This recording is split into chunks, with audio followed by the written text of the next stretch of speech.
E o outro quadro é o que envolve doenças autoimunes, onde são produzidos autoanticorpos. Você tem que imaginar que o antígeno da doença autoimune é um antígeno que é do nosso corpo. Então, na doença autoimune, é produzido anticorpo contra componentes próprios, componentes do nosso corpo. Então, esses anticorpos são chamados de autoanticorpos. Vamos ver, então, essas situações. Então, imagina o primeiro caso, um caso de transfusão incompatível em relação ao sistema BO. Né?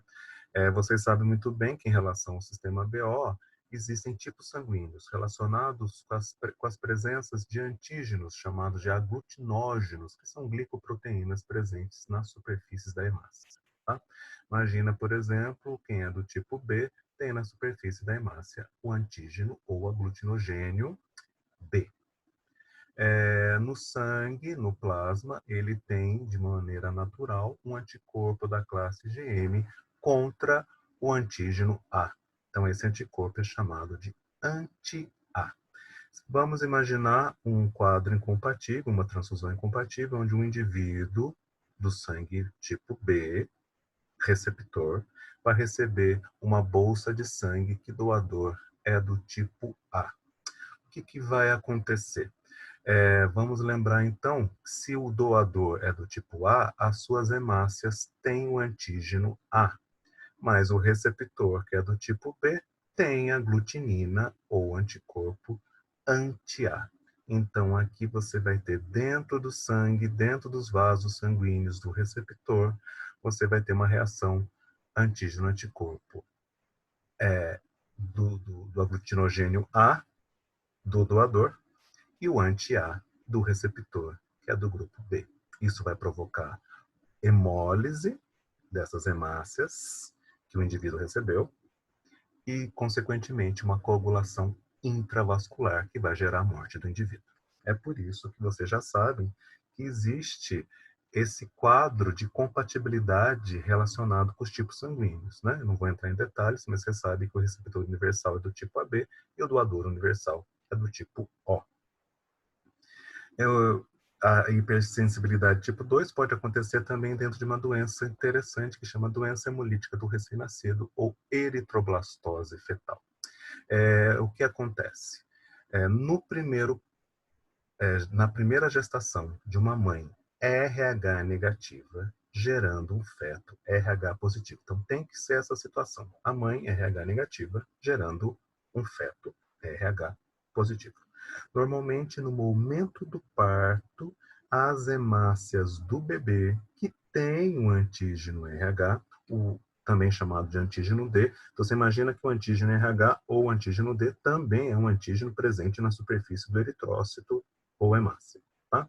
Então, essa hemácia do bebê entra no corpo da mãe.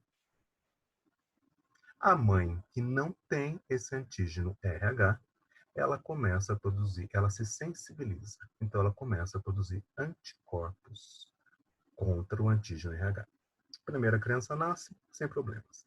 Numa gestação de uma segunda criança, também RH positiva, a mãe tem anticorpos contra o antígeno RH da classe IgG. IgG atravessa a placenta durante a gestação. E essa IgG se ligando com as hemácias do segundo feto, irá provocar, como você já sabe, hemácia coberta de anticorpo, vai sofrer hemólise. Essa criança, então, pode nascer num quadro mais leve, com icterícia amarelinha, com hepatoesplenomegalia, que é o aumento do fígado e do baço, que é o quadro de doença hemolítica do recém-nascido. Como é feita a profilaxia? Né? Como que isso é evitado?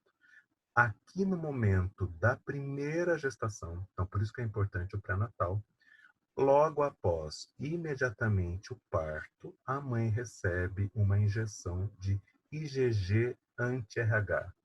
Essa IgG anti-RH ou anti-D, né, é pronta, já é pré-formada. Então, esse anticorpo da classe IgG, ela vai revestir as hemácias invasoras, né? Essas hemácias do primeiro feto, que no momento do parto invadiram o corpo da mãe, serão revestidas com essa IgG e serão destruídas. Então não vai dar tempo para a mãe se sensibilizar. Então os próximos filhos estarão protegidos. Um outro quadro importantíssimo que existe é a produção de anticorpos direcionados para células. Aqui nós vamos ver células e fragmentos de células do sangue, um quadro de doenças autoimunes. Então, a gente tem aqui alguns distúrbios sanguíneos. Um indivíduo pode produzir autoanticorpo contra as suas hemácias, contra os seus eritrócitos, num quadro chamado anemia hemolítica autoimune. Pode produzir também anticorpos contra as suas plaquetas, também chamadas de trombócitos, num quadro chamado trombocitopenia autoimune. Agora, aqui que vocês estão vendo a hemácia, também chamada de eritrócito, com seus antígenos de superfície, antígenos normais da hemácia.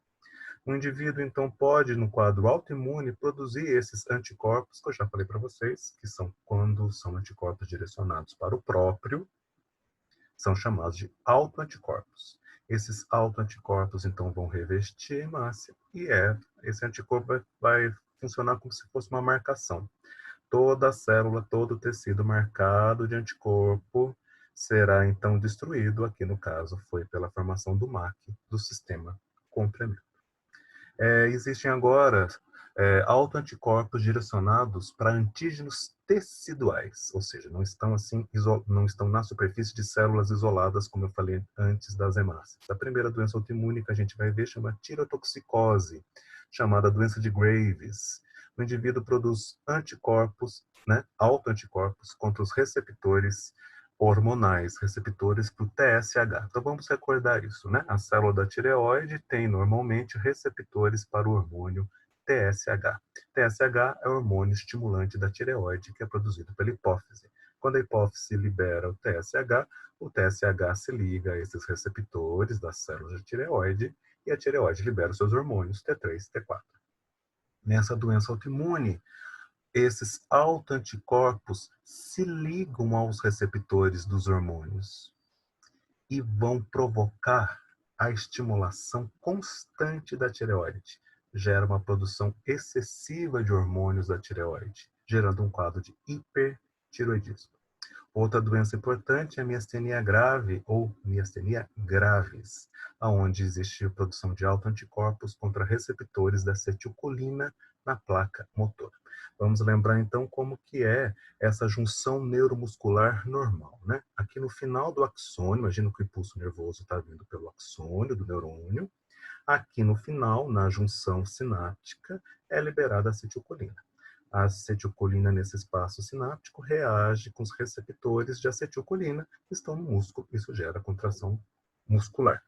Imagina você no quadro de miastenia graves que os anticorpos, na verdade, autoanticorpos, se ligam aos receptores da acetilcolina, não deixando a acetilcolina se ligar aos seus receptores.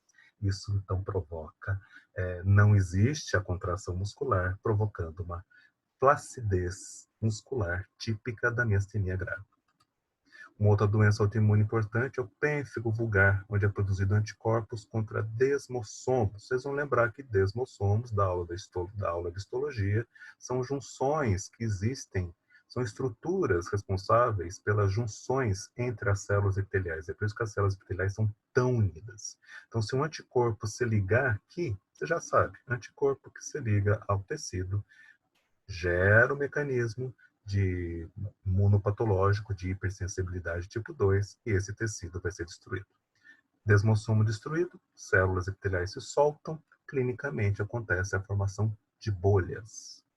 Outra doença, tireoidite de Hashimoto, envolve a tireoide, então existe a produção de autoanticorpos contra a tireoglobulina, que são os precursores dos hormônios da tireoide. Então, nesse quadro aqui, vai existir a destruição do tecido tiroideano, levando, então, a um quadro de hipotiroidismo. Para encerrar, um quadro de infertilidade masculina, onde o ser humano, do sexo masculino, produz anticorpo contra os seus próprios espermatozoides que são destruídos.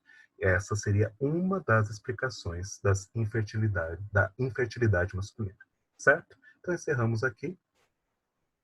a parte de hipersensibilidade tipo 2. Espero que você tenha gostado. Até a próxima.